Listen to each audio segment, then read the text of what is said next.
Zaheerabad parliament పరిధిలో ఎక్కడికి వెళ్లినా అపూర్వ స్పందన ఆదరణ లభిస్తుందంటున్నారు జహీరాబాద్ ఎంపీ అభ్యర్థి గాలి అనిల్ కుమార్.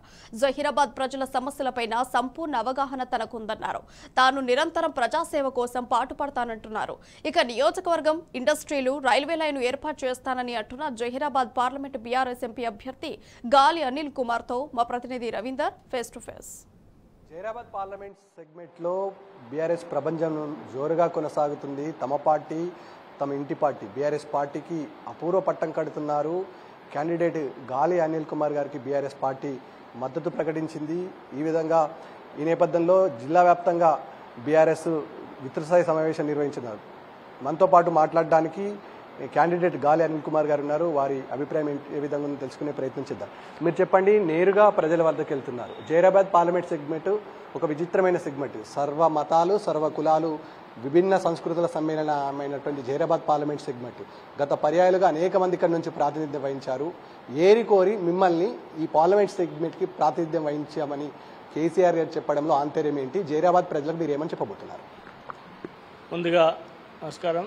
మరి ఈరోజు జహీరాబాద్ పార్లమెంట్ బీఆర్ఎస్ అభ్యర్థిగా నన్ను ప్రకటించి ప్రజల వద్దకు పంపించిన పెద్దలు గౌరవనీయులు తెలంగాణ తొలి ముఖ్యమంత్రి కేసీఆర్ గారికి ప్రత్యేకంగా ధన్యవాదాలు తెలియజేస్తా ఉన్నా. మరి ఈరోజు నన్ను బీఆర్ఎస్ జహీరాబాద్ పార్లమెంట్ అభ్యర్థిగా పంపించినందుకు మరి ఇక్కడ ప్రజలు కూడా నన్ను ఒక కుటుంబ సభ్యునిగా నన్ను వాళ్ళ మధ్యన కలుపుకొని ఆదరిస్తూ ఉన్నారు. ఎందుకంటే గతంలో ఇద్దరు ఎంపీలుగా చేసిరు. బీబీ పాటిల్ 10 సంవత్సరాలు చేసిండు, సురేష్ శెట్కర్ ఒక 5 సంవత్సరాలు చేసిండు. వాళ్ళు చేసిన అభివృద్ధి కార్యక్రమాలు కానీ, వాళ్ళు ఎక్కడ కూడా నియోజకవర్గ కేంద్రంలో ఎక్కడ పర్యటన కానీ, ఏ ఊరు ఎక్కడుందని కూడా తెలియదు వాళ్ళకి. ప్రజలు ఎవరు ఏందని కూడా తెలియదు. ఒక ఎంపీటీసీ ఎక్కడ ఉంటాడు, ఒక జెడ్పీటీసీ ఎక్కడ ఉంటారు, వాళ్ళకి పేర్లు పెట్టి పిలిచే పరిస్థితి కూడా లేదు ఇవాళ ఉన్న 10 సంవత్సరాలు చేసిన బీబీ పాటిల్కి.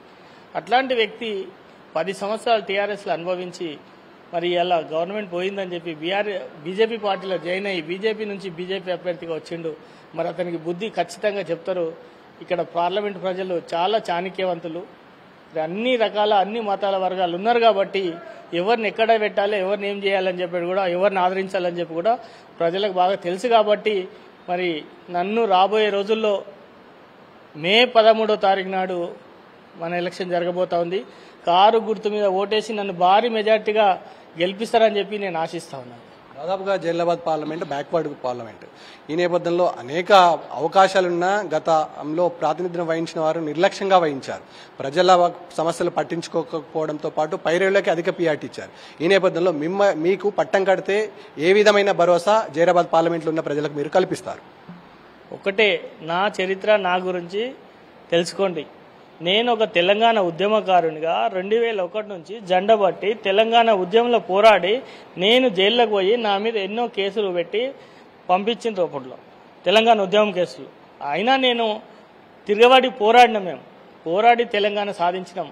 అట్లాంటి వ్యక్తిని కాబట్టి, నేను అట్లాంటి మనస్తత్వం కాబట్టి, తెలంగాణ ప్రజలకు కావాల్సింది మంచి చెడ్డలు ఏందనేది నాకు తెలుసు కాబట్టి నేను ప్రజల వద్దనే ఉంటా, ప్రజల మధ్యనే ఉండి వాళ్ళ సమస్యల మీద నేను పోరాడతాను చెప్పి సందర్భంగా తెలియజేస్తాను. చివరిగా ఈ 100 రోజుల పాలనలో, కాంగ్రెస్ పాలనలో ప్రజలు ఏమనుకుంటున్నారు? ప్రజలతో మీరు నేరుగా ఇంటరాక్ట్ కావడం జరుగుతుంది కదా, సభలు సమావేశం పెట్టినప్పుడు ఈ రేవంత్ సర్కారు పైన ప్రజల అభిప్రాయం ఏ విధంగా ఉంది? ఇక్కడ ఎక్కువ మట్టుకు చూసుకుంటే వ్యవసాయదారులు ఉన్నారు. ఇక్కడ వ్యవసాయం మొత్తం ఒక 20 లక్షల వరి వేసుకున్న వాళ్ళన్నీ కూడా ఎండిపోయి ఉన్నాయి. మరి ఆ బోర్ మోటార్ల మీద కొంత ఆధారపడి కొన్ని కాలువల కింద ఆ కాలువ నీళ్లు కూడా వదిలేరు. బోర్ మోటార్ల మీద ఆధారపడ్డాళ్ళు కరెంట్ సరిగ్గా రాక, నాణ్యమైన సరిగ్గా రాక మోటార్లు కాలిపోయి ఒక్కొక్కసారి 3-4 సార్లు మోటార్లు కాలిపోయినాయని రైతులు చెప్పుకోవడం జరుగుతుంది ఈరోజు. మరి రైతు బంద్ వేస్తామని చెప్పిండ్రు, రైతు బంద్ వేయలే, 3 ఎకరాల లోపే వేసిండు. ఎలక్షన్ ముందు మరి కేసీఆర్ గారు రైతు బంద్ వేస్తామంటే ఆపిచ్చింది వీళ్ళే. కాబట్టి ఈరోజు ప్రజలకు అందరికీ అర్థమవుతా ఉంది, రేపు వీళ్ళకి బుద్ధి చెప్పబోతాం. మొత్తానికి సుస్థిరమైన పాలనను అందించడమే నా ప్రథమ కర్తవ్యం. బీఆర్ఎస్ ఆధ్వర్యంలోనే సంపూర్ణమైన అభివృద్ధి సాధ్యమైంది.